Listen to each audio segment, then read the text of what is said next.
Good evening. Welcome to our last show. Tori has clearly lost it, so we're going to honor her with one more show. Colleagues, don't say anything about how she's dressed. She thinks she has on a three-piece Armani suit, and No, so she does, right, guys? Tori, you're doing great. Look at this, guys. Look at this. So, it was Halloween. Our show, we pre-taped Halloween. So I just look absolutely ridiculous, dressed as Madonna. If you are just listening, I am dressed as Madonna. A lot of makeup. There's the mole. We got the lipstick. We got the earrings. We got the jacket. We got the mesh. So just letting everybody know, happy early Hallows Eve. You know what I do appreciate about that look, and there are very few things, so I'll be brief. When you look at the 80s, I look at a lot of videos from the 80s, and I like the music, obviously, but I also just like how many freaking individuals there were. Everybody just put on whatever. Do you want to have on a pink blazer with no shirt, male chest hair underneath, white gaiters, and linen pants? Have at it. Do it. Just everybody did whatever they wanted to. And it's like now that same look you have, they'd be like, check in my tutorial first, put on a leather jacket. You want to have 27 studs on the lapel, not 28. That's ridiculous. I do like that. As crazy as you look really cool and really unique. Thank you. I kind of feel like it. I do get to keep the jacket. It was from Wizard's Chest and it was very expensive, but a perk of the job is getting this jacket. Now I'm going to ask the colleagues, can I wear this ever again? I think so. I think that leather is ew. What? You know what? I think the tiger print is a little bit much, but you had on a leather. I remember all your outfits. You had on a leather jacket. You were drinking a beer in the picture that you sent me on your trip with your dad, and your sister. Yeah. And I was like, you look so dope. Like you can definitely pull off a leather, and you can pull off a leather with studs. I mean, if you had maybe just all black and the jacket is just the highlight, you can't have any other color. Okay. But yeah, I think you could pull that off if you had nothing else. Maybe like some orange socks. Oh, wait. Yeah. So this is the tutu and then a little ripped. I like that. Yeah. Yes. Now, we were supposed to just wear the tights, but it was see-through. So we didn't think that would look good. Sylvia says you look so good. You guys are so kind. No, it's a cool, funky look. I love it. And if you guys notice, I might be a little distracted. I'm looking out the window. They're doing I don't know if they're trying to exhume some dinosaur bones, but they're like drilling. And there's a guy out here. I don't know if he's like packing up or I think he's packing his stuff up. And I feel so bad because he's like a real man. He's got like a toolbox. And I'm in here with my friend dressed like Madonna, like, keep it down. There's real work going on in here. It's God. So I'm probably going to get on a motorcycle and drive away. So embarrassing. But yeah, Tori, I think it's a great look. Speaking of great looks, you guys, it should be done tonight, but we are going, just so we are not confusing ourselves and our loved ones and our colleagues, we're going to hopefully complete the total rebrand of Daytime Talk After Dark. And so when you go to the Daytime Talk After Dark YouTube, you'll see our beautiful faces. There will still be people from our DBL family swinging by, but just so people aren't confused, it'll be mostly me and Tori as God intended it. Yes. But, I do want to always highlight our DBL brethren and sistren who are out there doing their different things. And I just, I had this thought, Tori, and it's just like, it's personal because, obviously, you always have the Daily Blast Live as part of your personality. But if you think about like any group, every group that you go see, you can't really have a reunion tour unless that group kind of breaks apart for a little while. There was a group called New Edition. They broke up. 3 of them became Bib DeVoe. One of them went solo with Bobby Brown. They kind of did their thing and then they came back and now they're touring again. So there's no like end of this. It's just kind of like I guess ensemble cast break up and reform as maybe something different or something similar to what you're used to. So I don't know. Tori don't know. We don't know. But as soon as we do, we'll tell you. Yeah, we will. We will. Like a virgin. Which Madonna song are you gonna? Like a virgin. Oh! You know what's weird is I was in my kitchen cleaning up the other day, and I had what's it's not Material Girl. There's a Madonna song that I really like. Is it Holiday? No. It was in the Like a Virgin era. What's the other one that she had? Like Material. Something. If you something, boy, then let me know. Some if my I don't Michael Dean, if you could think about it, and then the borderline. No, but that's pushing me. Yeah, I like that one too. I like that whole era of Madonna. I really dig. Yeah, I dig it. If Michael Dean, can you look up like 80s Madonna songs and just like let us know, because I feel dumb. All right. I don't know. It's just like I really do. I gravitate towards that period. It was like one of my favorite times in my life is just being a young dude in Cleveland, Ohio. My mom was in grad school.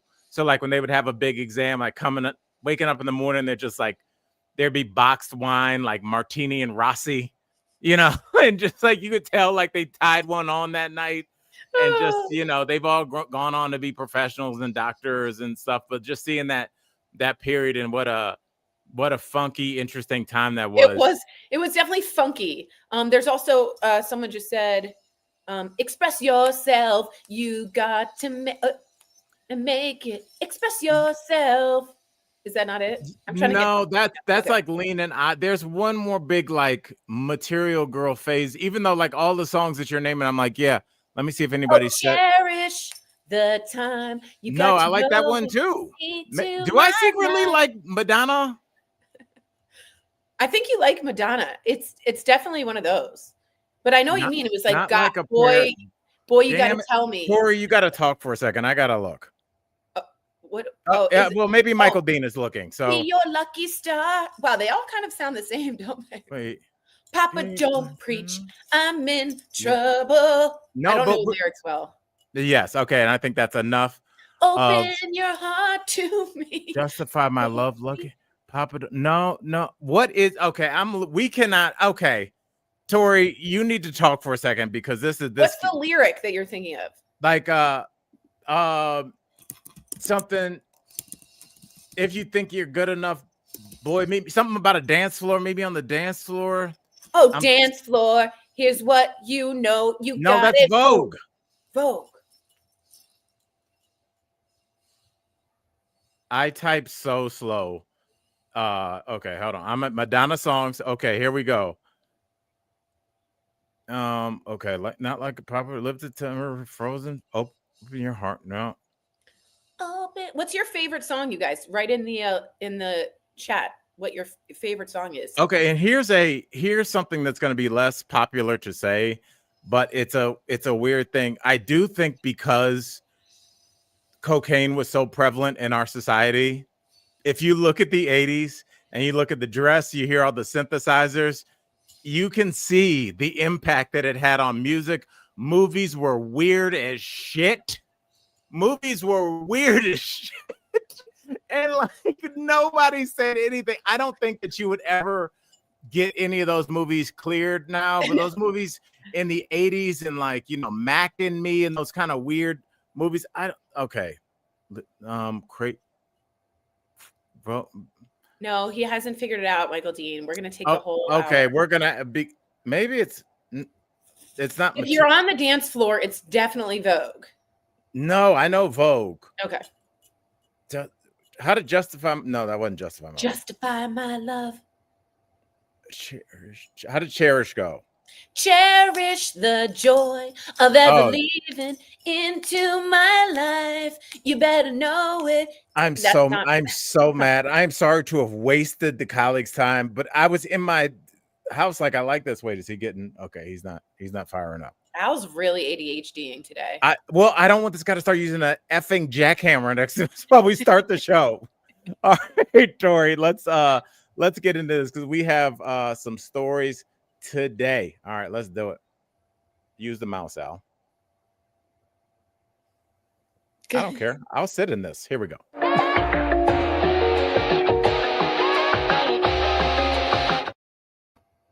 All right, Tori. 2 words that you love to hear: Trump and nukes. Oh, my favorite. My favorite. We did it. Terrifying. Donald Trump has said that he is going to increase our nuclear testing. I thought that was like a little bit of it was a little like I couldn't vague in terms of like he said he's going to make it so that we are commensurate or equal to China and Russia. So, Tori, what did you think about Trump saying that he's going to ramp up nuclear testing? Because I had some thoughts. I wanted to get yours first to make sure mine aren't really dumb. No, mine could be dumb. He said this on Air Force One, and he was talking about how we have, since Bush, we stopped the testing and we made a rule to stop testing. But there's something about Trump that always needs to one up.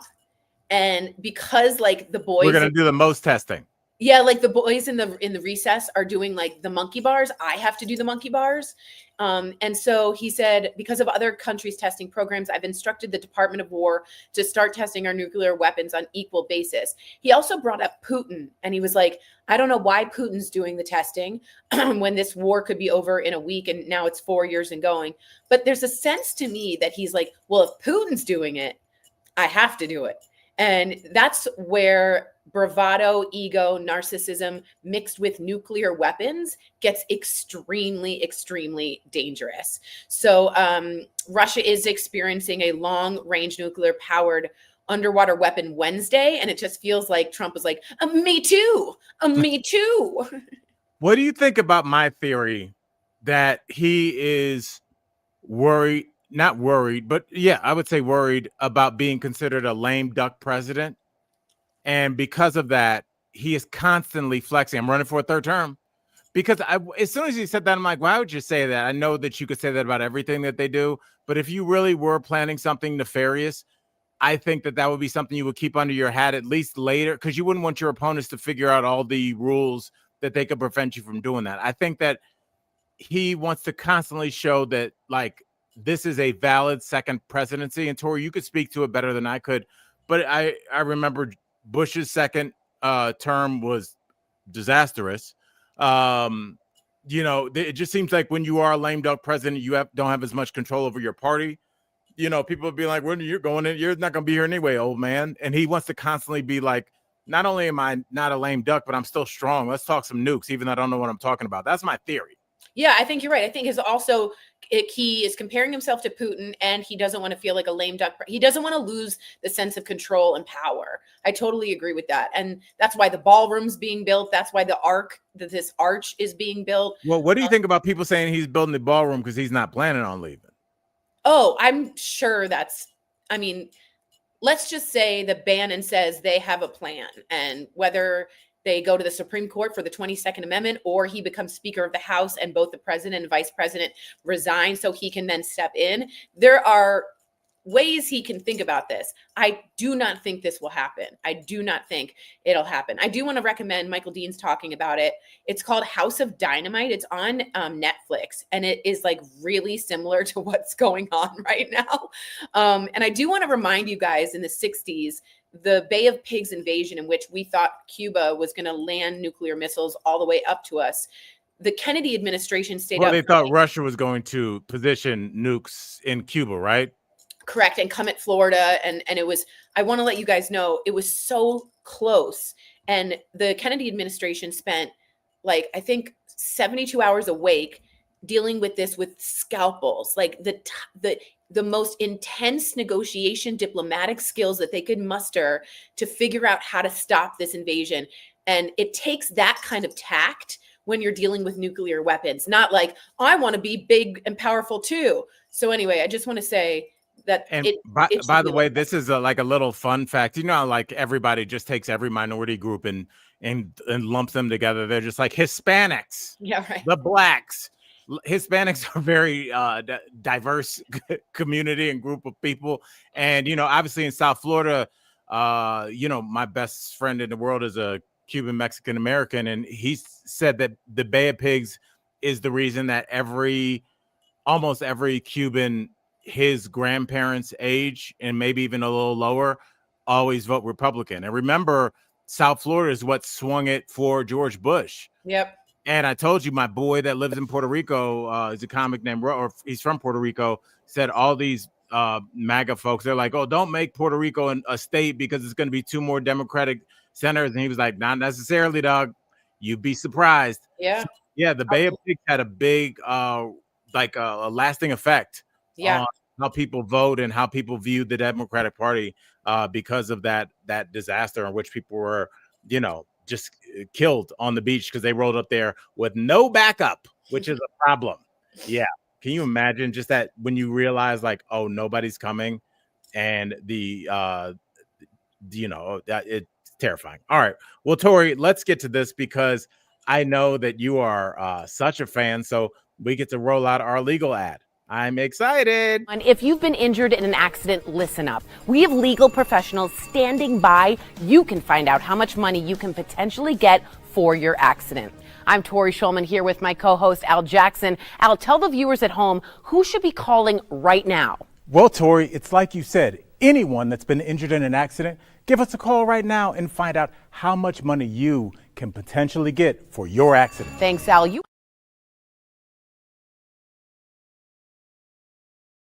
Wow.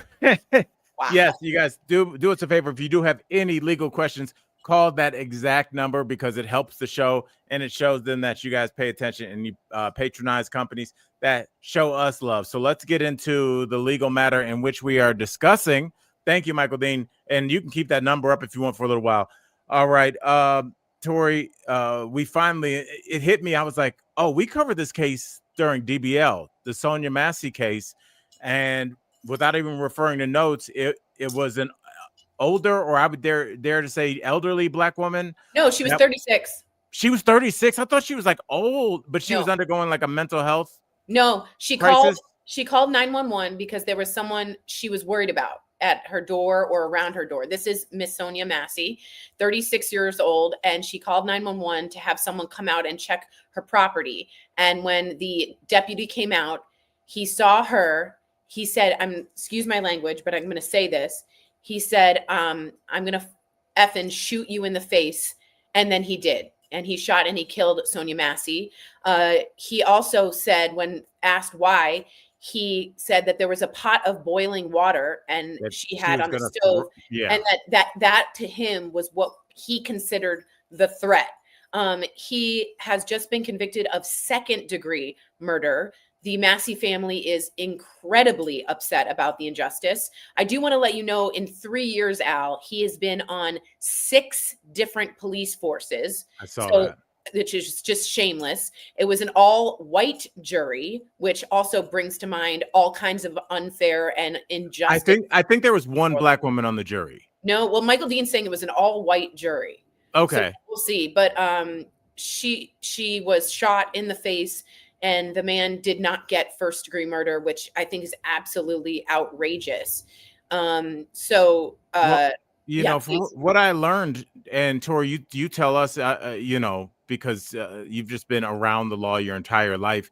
They said it was kind of an anomaly that the the jury was given the ability to find him guilty of the lesser crime of second degree, which is very rare in cases where that involves police overreach and that results in the loss of a life.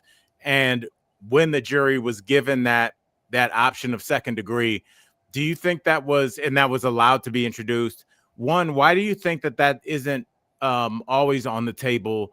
And two, do you think the prosecutors allowed that to be included just so that it would become less likely that he would get a complete acquittal? Because if they weren't going to find him guilty of first degree murder, which it appears that they probably would not have. Correct. Do you think that they gave the second degree murder option just to say, I do not want to see this guy walk?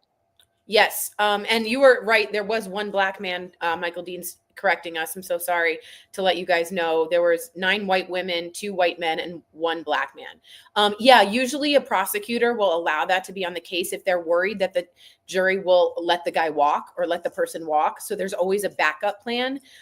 You can even go down to manslaughter, which some people offer on the table as the least of the murder degrees. And there's different scrutiny for each degree. This man walked into her house, told her he was going to shoot her in the effing face. Then he did, with no apparent threat to his life other than a pot of boiling water. I don't understand the second degree murder conviction. I don't understand what went on in the jurors' room, but it is sort of heartbreaking to people that are looking for police reform, especially after, George Floyd and the whole Derek Chauvin thing. And it's an incredible sort of miscarriage of justice for the Massey family. And may she rest. 36 years old, calling for prowlers. Now, apparently she was known to call a lot. That does not give you a reason to shoot someone in the face. Right. So yeah, and at the time that she was shot, she was apparently crouching down. I just looked at this. Actually took place in the city I was 2 weeks ago. This happened at the Peoria courthouse in Illinois, and they described the Massey family as stoic and solemn.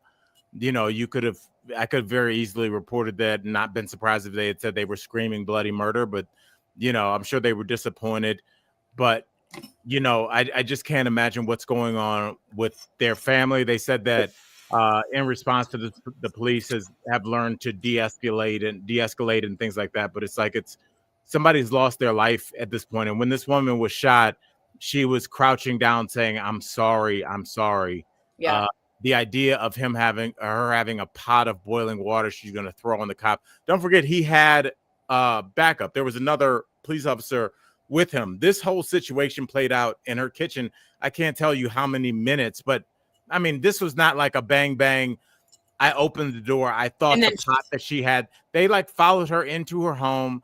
She has kind of like one of those kitchens that kind of segues into the living room. So this is like a large space. There was nowhere where she could have, got a gun or anything. This is a woman that I believe, and I do not want to speak ill of the dead, but I believe was a person that might have been prone to paranoia. I'll just leave it at that. I'm not assessing any, but I think I do remember that from the case. And that's as somebody that grew up with somebody that they love very much that suffer from mental health.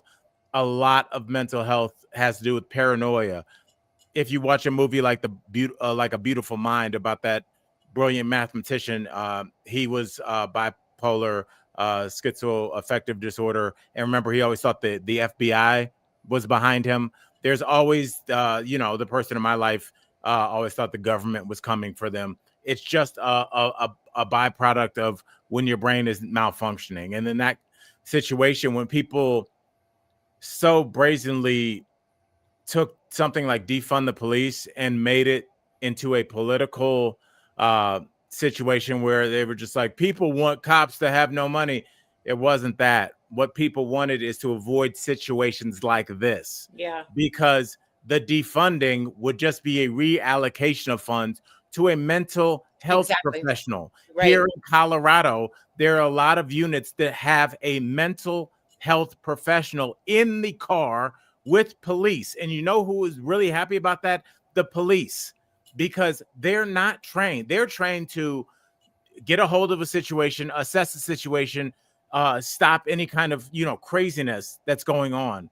But their job is not to assess somebody mentally and then apply tactics that help calm that person down. Yeah. And when you don't have a mental health professional around, this is what we get, Tori. Yeah. He also just had, someone wrote he had an itchy trigger finger. Again, he was in 6 different police stations within 3 years. So he was moving around because something was terribly wrong. And I know that first degree holds a motive and a certain premeditation, but very strong law has shown us that premeditation can be 2 seconds. It can be the minute he said, "I'm going to shoot you in the effing face." That exactly premeditation. It doesn't have to be 10 months ago, I thought maybe I should hire a hitman. It can be in the moment he refused to put the gun down. And by the way, you agree, she was boiling tea in the water to calm down her nerves. So I just also want to say, Al, if you haven't seen The Perfect Neighbor, it's on Netflix. I just watched it. I followed that story on YouTube. Unbelievable. And to see it on Netflix. Tori, tell everybody what it is really quickly. It's this wonderful neighborhood with lots of kids, lots of families, very diverse. And this one white woman continuously calls the cops on the kids that are not on her property, but she claims they are. She throws things at them. She names them terrible names. She cusses at them. And finally, one night, she takes a gun and she shoots through her door and kills Miss Ajika Owens, a mother of 4 of little boys who asked to call the cops, and she died. And it's just like this. It's like there was no reason. And they did call her the neighborhood Karen. It's intense if you watch it. She was a Karen on steroids. And when I watched it, Tori, I'll be honest, I watched it right up until like the sun came up and said the lady, I just couldn't. His face, I was just like, we are all at such in a frenzy at all times. I think we all have to assess like our own mental health. I was like, I don't need to see. I get the point. Yeah. And the interesting thing about the way that they shot that documentary is they shot it all through the perspective of the police body cam. Yeah. And It was really interesting because you could tell a lot of times, I think it's easier. Your brain doesn't want to work. That's why it's easy to be like Puerto Rican steal, because we've covered that. It's a sign of a very simple person. And your brain doesn't want you to think. That's why, like, when people lie in interrogations, they kind of scratch their arm because they're trying to do self-soothing gestures because your brain is working hard to keep your lie going, and your brain don't like that. Yeah. And in a case like this, where you could be like, well, what did the cops do? They probably let that white woman. They really didn't. You could tell the cops were like, dude, we know. But it's not illegal to be a shitty neighbor. No, but it is illegal to waste time of police officers. There is obstruction of justice that there is ways you can say, like, you're calling us too much. But Right. even the cops in the body cams go, oh, what a psycho. And Right, they talk they to know. the kids. And they're like, you guys are allowed to play. And then she wrote a letter to the family. The cops were like, you need to write a letter to the boys. They broke my heart. Those little boys, they broke my heart. But the letter was like, I was really in fear of my life. I thought I was going to die. And it's like, you shot through a door in which you couldn't see.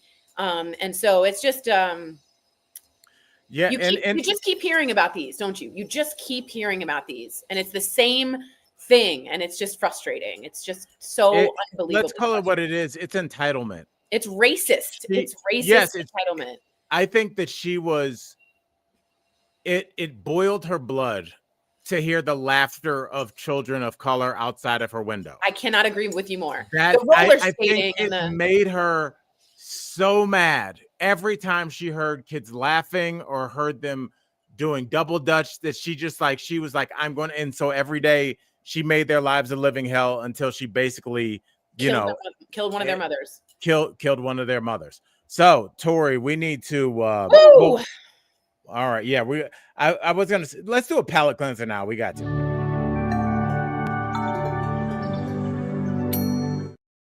All right, Tori, we're going to move this story up just because that was just a lot of death. Yes. A lot of death. And Sorry, we need guys. to remember, look, this is the world, buddy.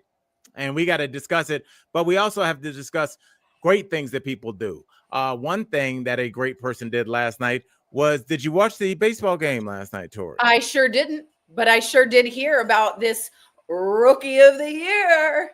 All right. Do you have his name? His name is Rookie Year. I'm not going to attempt to say his last name. I mean, his first name is like, yes, my girlfriend would kill me. His last name's Savage. Savage? Yes. He's a pitcher for the Toronto Blue Jays. And he struck out 12 batters on the Dodgers. The Dodgers have a lot of money, so they went out and got the best hitters in the world. So when you're a rookie and you strike, that means that you struck out probably 12 of the 30 best people that can swing a bat on the planet, including Ohtani. So I wondered, Al, did he strike out Ohtani? I don't know if he did, but I'm pretty sure he did. His name is Trey Savage. Yes. Trey, that's a great name. Wow. It really is. It kind of sounds like a rapper. Yeah. But a cool thing about him, Tori, is that when you come up to the major leagues, you're in AAA, yes. right? He, at the beginning of the season, was in single A. So he was in the A that you got to work 2 rungs up to get to AAA. Oh, and there by he is. the end of the year, he's in the World Series striking out the LA Dodgers. If that doesn't tell you anything is possible, I don't know what. That is insane. Now, guys, doesn't he look, I mean, I'm not putting him down, but kind of like a goofy guy, like not like, I bet you he probably, I think when you see a lot of these players off camera, they're goofy dudes because they're 20. Yeah, and I hate them for it. Unbelievable. Look at him. Wow. So the Dodgers, someone, Just Me says, are strongly motivated to rally and win the next game. Shelly thinks he looks like Justin Trudeau. You're not wrong. A little bit. I saw that. A little bit. I could see that. A young Just. Yeah. I mean, it's a big deal. And I really do. I'm really happy for him. And Tori, I mean, while we're palate cleansing and we're talking a little baseball, I will say this really quickly. My girlfriend and I, obviously, we go to a ton of baseball games. My girlfriend works in professional baseball. I told her a few months ago, and she agreed. We were like, we think Toronto can win it all because the Toronto Blue Jays, have seen the Colorado Rockies play against every team in the league this year. I'm pretty sure the Toronto Blue Jays were the only team, because even though the Dodgers would come in and kick our butt, like the Rockies have beaten the Dodgers. I've been at those games. The Toronto Blue Jays were the only team where the Rockies had no business. My girl was just sending me like those big emoji eyes. They were beating, I think they scored like 45 runs in 3 games against us. You think about baseball games are like 3-0. Every game was like 16-1, 18-2. It was really bad. I was like, these Blue Jays, and here they are, 1 game from the World Series. And here we are, 1 game away from this.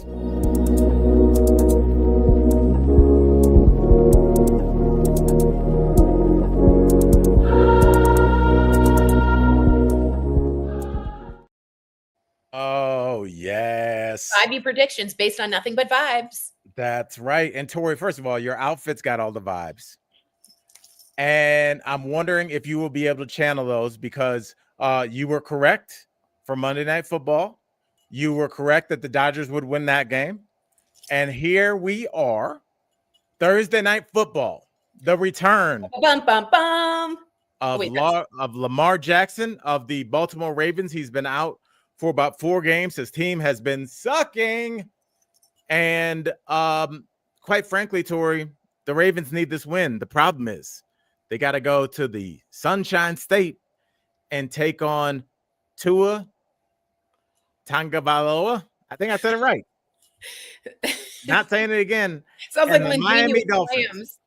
Yeah, yes. Linguini con vongole. Yes. Michael Dean, can you put his name up when you get a chance? Tua, Tua Tagovailoa, if you can find it somewhere on the internet. I don't know. I always hesitate, not, just because I don't know if that, like with the Pacific Islands over there, what's over there? There's Samoa, there's Fiji. Michael Dean, can you find out where Tua's from as well? There's all those places. By the way, so you're saying the Baltimore Ravens are playing the Miami Dolphins, is that correct? Yes, the Dolphins are having a horrible season. Their coach is probably going to be fired at the end of the year, but it looks like the team is still fighting for him. There was some drama. Because Tua, after a loss last week, got in front of the media and he was like, yeah, well, there's some guys on this team that are not showing up to players only meetings. And if they do show up, they show up late. So maybe that's why we're losing. Whoa. So there's drama. There's some drama. There's some drama. He's from Iwa Beach, Hawaii. He was born and raised there and later attended St. Louis School in Honolulu. So he's Hawaiian. All right. Shout out. I think I was talking about this earlier this week. There is a pipeline of, it's ironic, but if you look at like BYU and a lot of those schools, the last names are Polynesian, Pacific Island. So it's I would love to see a documentary about where that is and Oh. kind of why that is. They're all very religious. Yes. It's if you ever watch that documentary, Tori, you would love it. It's called The Girlfriend That Never Was. Have you ever seen that? No. It's about this was a while ago. Give me one. It was a famous Notre Dame linebacker, Manti Te'o. That was his name. Oh, yes, I Manti. did see this. Yes. Yes. And he was like one of the first people that got originally catfished colleagues. Yes. And he was catfished for years. And it came out like this is like 2009, something like that, 7. This is a while ago. And the media played it up to the point where I think he had a mental health issue. He ended up like not having a good career and it just dogged him. He ended up leaving sports. But when you watch the documentary, first of all, I can say this. He is a unbelievably good looking guy. He's like model good looks, one of a monster on the football field and the nicest guy. Like I said, they're very religious in those islands. And polite in like the way people were polite in like the 30s. Yeah, right. You know, and so like I said, there's been a pipeline of just these incredible football players. So I'd like to know like why that is. Anyway, Tori, let's get back to the game. What are you expecting tonight? What kind of vibey predictions do you got? Is it going to be Lamar and his comeback? Is he going to be rusty? Or the two and the boys, they went to Wendy's, had some Frosties. Everything's all good now, and they're ready to beat the Ravens. There was no Wendy's. There was no Frosties. You know what's frosty? The attitude within the Miami Dolphins locker room. That's what's frosty. And you know what's going to happen? Miscommunication. It's going to get hot, not just because it's Miami, y'all. It's going to get bad. It's going to be the Ravens. The Ravens are going to quote, "Nevermore as I score." I was wondering where you were going to go with that because you started with what should be the last, either the first or last word in the sentence. And I was really curious to see where that was going to go. So, Tori, give us a score. So the score is going to be 23-17, and the Ravens are going to take it, and the Miami Dolphins are going to fire their coach after this loss. All right. Well, Tori, let's do this. That's a big prediction. If you get that right, and that is, if they really take a hot one tonight, I think it's in the cards. So let's see. You've been right all year. I cannot wait. Let's do this.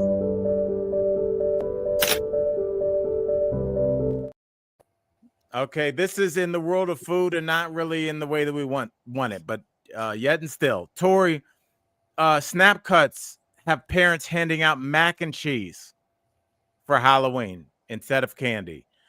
Because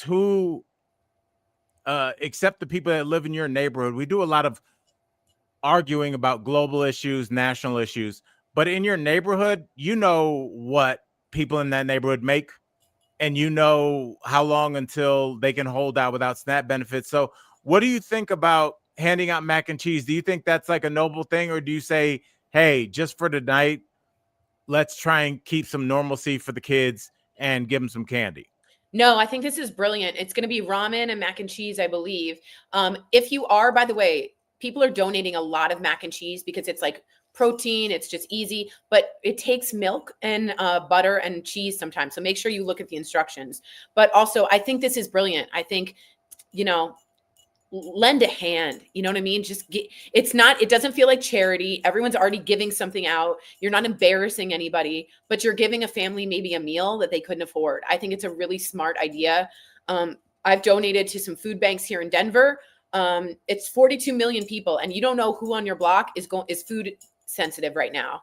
And it's some of our colleagues, federal workers, good people with disabilities, foster parents, all these kind of people desperately need some protein and food and some just like real easy to bake and have. So I think it's a great idea. I really do. And it protects the dignity of the family because it's what they do. I mean, Just Me says give out both a piece of candy and a box of mac and cheese. I think that's a great idea.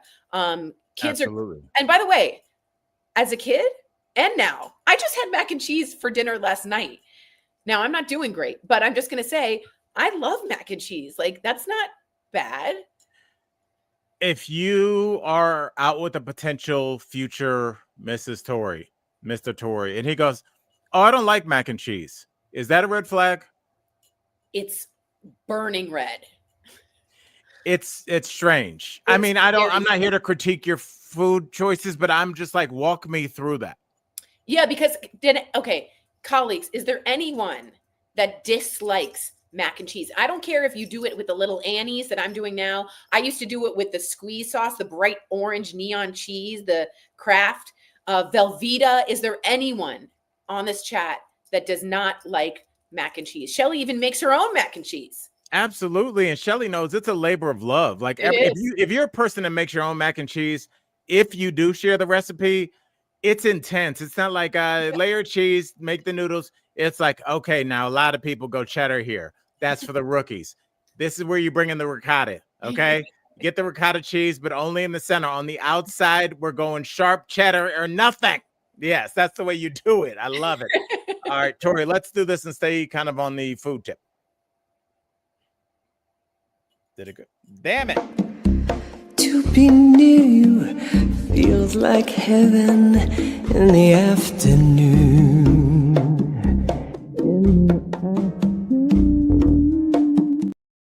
Clearly, really I good. hit the wrong button. Yeah. So Lucy we're doing. says she puts chips on top of her mac and cheese. That's interesting. Go ahead. Do you know what I did last night, Tori? And do I have it on the counter? What I did was I made skilleted some Italian sausage. I made some rice in the rice cooker, and then finally chopped some garlic and onion, and I put it all together, and then I crushed up some cornflakes in a plastic bag and then put that on top. That little crunch is so important to kind of break up. Totally agree. Totally agree. Well done. Well done. All right. Well, Tori, what wasn't well done is that I hit the romance button. So we're going to do this story. Okay. Josh Hutcherson says his grandmother walked in on his orgy scene. That's right. The Hunger Games star says his great grandmother visited the set the day he shot an orgy scene and she stayed. Now, what are your thoughts on that? And do you think, because you had a cool ass like grandmother-in-law, I think you said. So do you think like people in like you have a grandmother that would have stayed? So my grandmother was really funny and raunchy, and I think she would have stayed. That makes for a hard acting day, though. I mean, that you got to be in the moment when you're having any kind of sex scene, especially an orgy scene, and you got to be like grandma out there with the Werthers choking on the Werther. Like that's got to be really uncomfortable knowing that grandma's outside. I mean, that's really scary. I don't know. You could also just tell her to come on another day. Yeah, like, do you not get a schedule beforehand that's like orgy? Yeah, I mean, it took some time to set up Deal Blast on DBL. So I'm assuming setting up for an orgy scene is a bitch. It's a lot of oil. It's a lot of like, there's a lot going on, and just to have your grandma there is incredibly uncomfortable. I've always had this question about orgies. Maybe you can answer them. Okay. How does an orgy end? I think because everybody's not going to finish at the same time. So do you just leave? Do you just step over people like when you have to leave yoga early? So I think that once you're done, maybe you do like what I picture is people sleeping. And then in the morning, people get up after everyone's finished. They're tired, they're sleeping. And then in the morning, I see a lot of people just like picking up their shoes. Excuse me, sorry. Like that's what I see. If that is, everyone's tired. But not at the same time, because they're going to be, that would be my issue, is my low self-esteem is like, I'm like, yeah, baby, we're going to an orgy. It's going to be hot. And then we participate. And I'm like, woo, that was crazy. All right, let's get out of here. And she's like, I didn't finish, so I'm going to stay. You just have to sit in the car. You just have to sit in the car and wait. Yeah, that's a rough Oh my God. one. That's so funny. Shelly says with a handshake, good day, sir. Yeah. I just like, and then like, are people parked behind you? Yeah. You know, like what if you can't find your keys and you're like, oh, they're under the mattress. Damn it. I think there's like a key party where you all put your keys in. Isn't that something for the orgy? I don't know. I guess so. Stop acting like you don't know. I've never been in an orgy. So Christina says it depends on how long you paid the babysitter. That's exactly what it is. I'd be like, I got to get my keys. I'd be like, hey, lift your leg, bro. So I'm not, look, I'm not. That's nothing sexual. I'm paying a sitter. Oh my And gosh. yeah, Shelly, I please ask. think our minds, we overanalyze too much. I think if you're a person that is very sexual, especially sexually adventurous, you have to have a let's go for it. Yeah. Latex, cool. Like I see those latex suits, and I'm just like, as soon as they put that full latex over me, I'd be like, I have to pee immediately. And I know I'd ruin it, and they'd be like, oh Jesus. Yeah, I think I just overthink it. I'm pro whatever you love, but I just know I could never. I think you would be too much for you, but I would like to ask, keys in a bowl, those are swingers. Thank you, Lucy. That's what I was wondering. Shelly has a best friend that's a swinger, so maybe you could ask her. And finally, Julia says you would go to the Waffle House. Where would everyone go to eat after the orgy? Where would you go, Al? I think it depends a lot on what kind of city you're in, because some cities have the 24-hour McDonald's Like or something. Yeah, but I don't know if I want to because if I go to Denny's and it's just me, let's say my partner did decide to stay just to, I forgot my charger inside. Don't wait up. Yeah. I'm just at Denny's with a black coffee in front of me, looking at the back of a trucker at the diner. I'm just like, I don't want to do this. I think, have you ever had an experience with swingers? No, but a lot of people are saying IHOP, and Michael Dean says In-N-Out, which is hysterical. A lot of you are ready for that, but I think it's something hearty. Something hearty is what we're all getting at. Some starch, some carbs, something like that. You know what I've learned about just like the swinging lifestyle, because I listen to a lot of sex positive podcasts, is they do, and the guy that does it, I listen to Savage Love with Dan Savage, and he says he's obviously openly proud gay man, and he just he approaches because everybody has those questions like, is it cool for me to date Tori's ex because and he's like, oh, you straights. He was like, in the gay community, especially depending on the size of the city, you don't have the luxury of just dating somebody that has never dated one of your friends.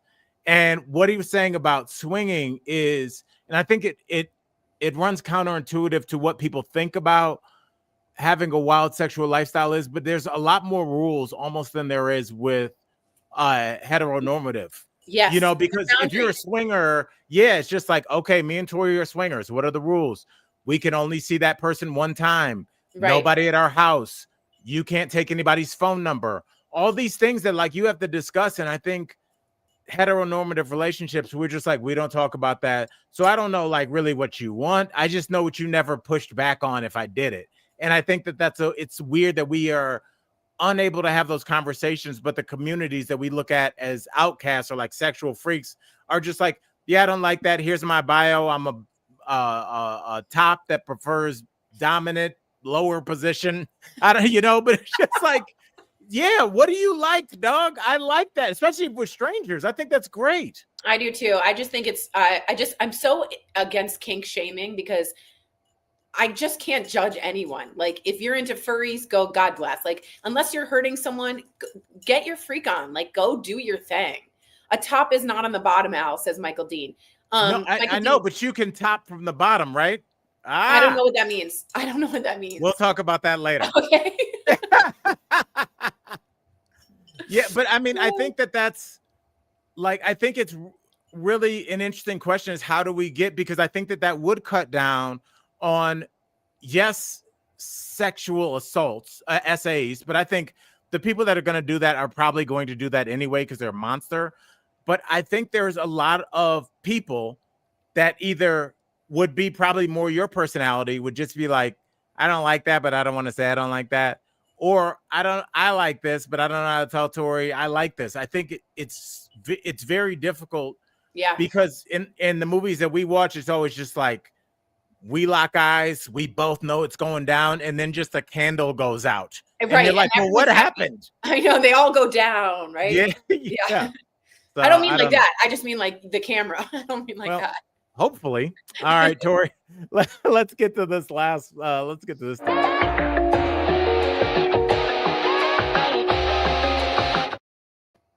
All right, Tor. We're talking Dr. Phil.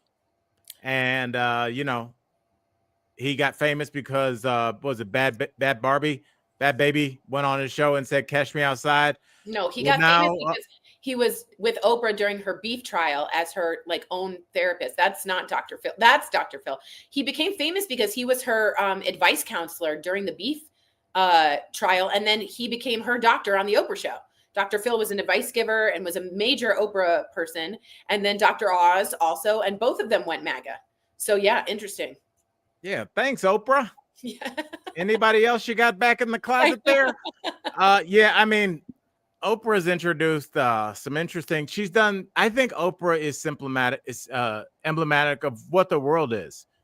It's neither good nor bad. Oprah has done incredible amounts of good.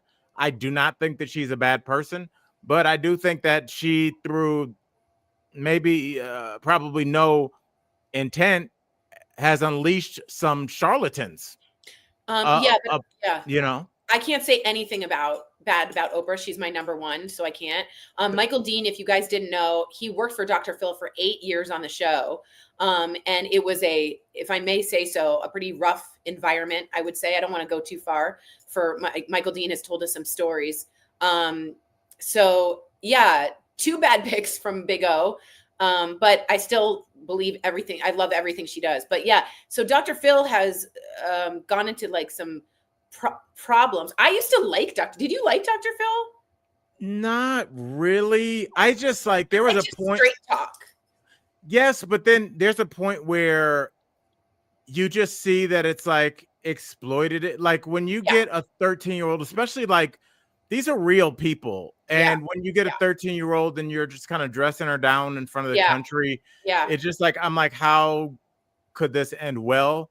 And what has not ended well for Dr. Phil is he tried to start basically a network empire. Michael Dean, what was the name of it? It was called like something, but he tried to start his own network based on like TBN and those other Christian ministry broadcasting systems. It was going to be very MAGA leaning. Yeah. And he says that they set him up for failure. He says that the shows really never aired because they gave him literally bad studio equipment. And that there was no networks in which to broadcast his show on. So he said that they gave him teleprompters that didn't work, and studios that for whatever reason were unable to broadcast a live large show. And so his network went belly up and filed for bankruptcy really before it ever got off the ground. Yeah, it's called Merit Street Media. And Michael Dean did answer. Someone said, is Dr. Phil nice? He did say, no, he was never nice. His being nice was just not being an a-hole. So that's from that. And I also want to remind everyone, I don't think he's a doctor. He is not. He's not, right, Al? Okay. No, he's not, and definitely not a practicing one. But I mean, you can call yourself Dr. Dre.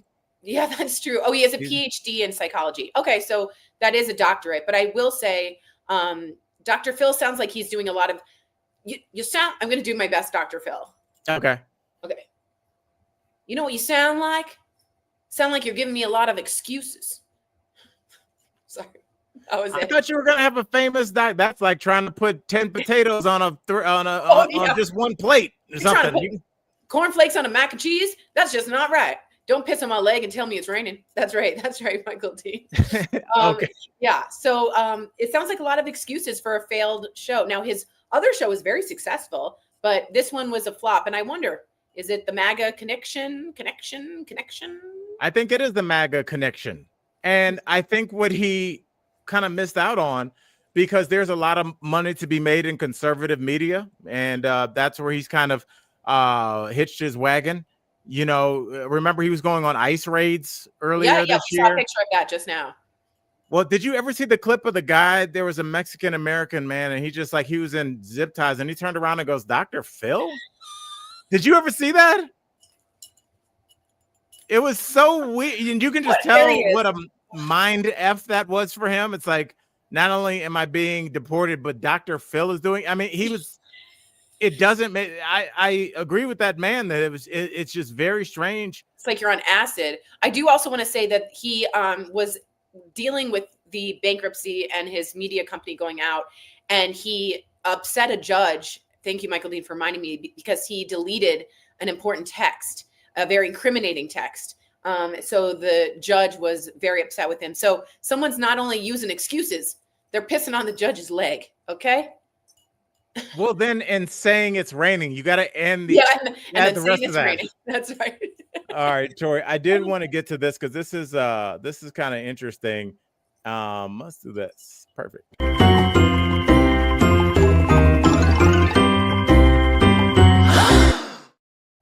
All right, Tori, we were talking about the other side of MAGA, a person that MAGA likes to have square in their crosshairs. Obviously, Trump threatened her citizenship not too many months ago. But Rosie O'Donnell is pleading for prayers for her daughter, Chelsea. Rosie posted an emotional plea after her daughter was sentenced to prison, saying the addiction took over her life. Obviously, that's very sad. There's not a lot to discuss there. The question is, Tori, being the open person that you are, would you post something this emotional online? Probably not. Rosie's been very open about this daughter and having lost her to drugs, and has asked for prayers before. So it's not out of line or out of character for her. I would keep that probably to myself, unless I was asked by my daughter herself. But yeah, Rosie's living in Ireland, I believe now. And she is, do you guys remember? That's a good call, Lucy. When she had a Rosie O'Donnell show, and we didn't know she was gay, and she was sort of another Ellen DeGeneres, right? And she had baby Chelsea on the show and introduced her little baby. Oh, and, wow. Yeah. And now Chelsea's, like so many Americans, I mean, this isn't crazy, but got into the addiction.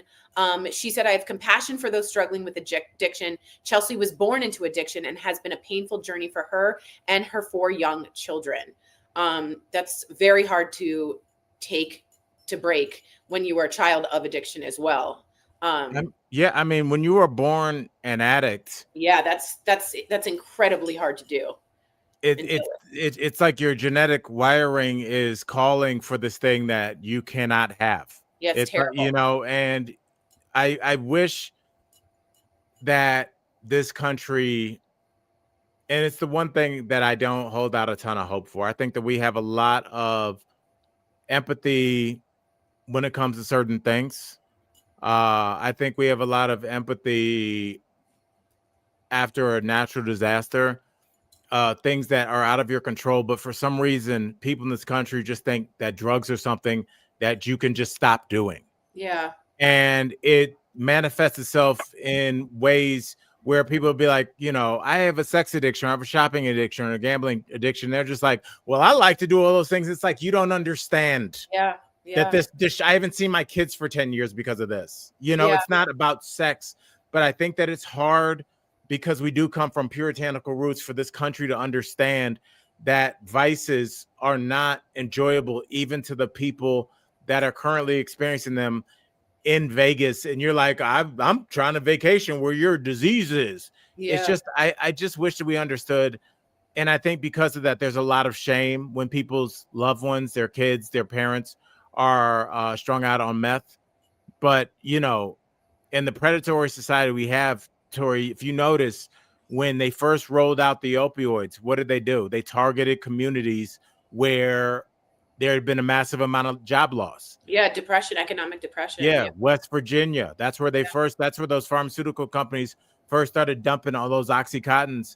And look where we are now. Yeah. And we laugh and we point that they have no teeth. Right. But it's because you've taken their diet. Yeah, you big pharma and just methamphetamine. It's a drug that you take, to make your life tolerable. And I don't know. That's all. Well, Pretty Brown Mimi just realized I'm Madonna. Hi. I'm just kidding. I do want to respond to what Michael Dean said, who has been open about a lot of things, and says, I think so many are ashamed of their loved ones who are addicts. And I think this is very relatable. And he's right. It will be in the public anyway that Chelsea is in jail, and maybe she was getting ahead of it in the story. I agree that this is a lot of Americans' story right now. And maybe that was what Rosie was trying to connect with. And maybe I shouldn't have, maybe I would be more open in that way. And I do think it's helping a lot of people feel less ashamed. If Rosie O'Donnell has a daughter that's like this, I can sort of relate to that or understand that too and feel better about myself. So I don't know. That's a really good point, Michael Dean. I mean, if you look at kind of the rise of people taking drugs kind of like in a clinical situation, whether it be mushrooms or MDMA or what's the one that was just busted, the queen of the one that Matthew Perry passed away on? Oh, ketamine. People are finding out that a lot of times there are some drugs that do help them with their journey and kind of get to the root of what's causing the drug use. A lot of times it's internalized trauma. Yeah. So hopefully our society will start to explore that and just have a little bit more compassion, because I find it hard to believe that it doesn't affect anybody's family or anybody's friends, because it's just so pervasive. Yes. So in that sense, maybe I do change I want to be flexible. Maybe I do represent and hope to give hope to other people. But again, whatever you would do, we want to give our prayers to Chelsea and to the O'Donnell family, because that's, no matter what, it's very, very hard. Is that you or my? That's probably Michael Dean. No, that was me. That was me.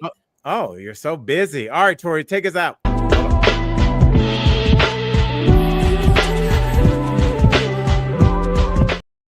All right, girl, what you got for us? Okay, do you want to know about how long someone held their breath or about Finland? Finland. Okay. This is so stupid.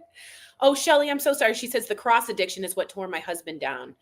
Thank you for being open about that. And that is so relatable, understanding, but we are giving our love to you and to your husband. And Tori, can you tell me what the cross addiction is? Yeah, that's when you're addicted to one thing and another thing, and they. Oh, geez, yeah. Yeah, or you're a gambler and you're a meth addict. It's very, very difficult. Right, absolutely. To do with both, or when you trade one addiction for another, right? So if you're drinking and then you're like, no, I'm going to go to opiates, and then it's just you can never get off that cycle. Yeah, it's a personality type, and it's very difficult. Absolutely. Yes. Well, this is my fact of the day. Finland has more saunas than vehicles. I would agree with that. Well, you'd be right. That's why it's a fact. Well done, Al. But yeah, I think in a lot of those countries, it's not crazy for a family to not own a car. Well, I think they have very few people. I mean, it's not that densely populated. And I do want to say this. They are so happy. They are rated #1 happiness, like 8 years in running of all the countries in the world. And sauna are just phenomenal for you. If you haven't been to a sauna, you should. It's very healthy for your body. I had one and now I don't. How'd that happen? I think your sauna got stolen. Yeah, it did. It sure did. I hope the door locks from the inside. Just saying. Oh God, don't say that. But terrible person. If you haven't been in a sauna, I would highly recommend you go to take a sauna. Hold on, I'm looking up the population of Finland really quickly. Yes. Shelly, I'm so sorry. He took his life in 2001. Trigger warning on that. I miss him every day. I'm so terribly, terribly sorry. We really are. I'm so sorry. I just give my whole heart and wrap you in light and love right now. I'm so very sorry that happened. That is awful. You know, I will say this, and Shelly, it's an exercise that a friend of mine helped me when I just found out about the death of a friend of mine. As I was scrolling TMZ, the person said, when was the last time you remember them laughing? And like that moment took me out of, because you focus on the finality. And I do feel, Shelly, like we kind of do all of the experiences we have with people in life a disservice, because I hope when I go that you guys remember something I said that you liked, or even you vehemently disagree with, or just like remembered a silly moment that I had. It's a whole journey. And so like it's counterintuitive not to think about the finality, because we're going to miss that person. But just as an exercise, anytime that somebody that you love has passed away or somebody is grieving, just ask them. It really was like a bucket of cold water. It took me out of it. It's like I remembered my friend hysterically laughing about this one thing. like Yeah. like him Yeah. howling, I and kind of it really helped. I think of when you've always said that, Al, and I think of my mother, and she had such a cackle, and she would go, and we'd say, "Oh, there she goes," and it really does give you some relief from the grief, if that makes any sense, just for a second, even. So we hope that helps. Pretty Brown Mimi says Florida is a life-size sauna, and it's free. I do want to say A lot of humidity. Tori, really quickly, I need you to guess the population of Finland. I'm gonna say like 4 million. That was pretty close. 5.6 million. Yeah, that's way less. That's almost half of like Manhattan. Yeah, I think Manhattan's like 11 million. Yeah, so they don't have a lot of people. But Shelly's also, I just want to get in, was a great comedy fan, and he was so much fun. So that's lovely to hear, Shelly. That's what's up. Sorry, we're going from Finland to your husband and back. That's how we do on this show. We're having a conversation. Yeah, exactly. Yeah, and I think you should apologize for going from Finland to dealing with the passing of a loved one dressed like that. I think that's what you should be like. I'd like to talk to you about your loved one going to jail, but you're dressed like a Christmas tree. Tell me about the murder. Yeah. Shelly, if you could give us his name, we do want to shout out his name. I think it's important to say his name. His name was Rick. All right. We're thinking about Rick today. Think about Judy. Yeah. Think about your loved ones. And think about laughing.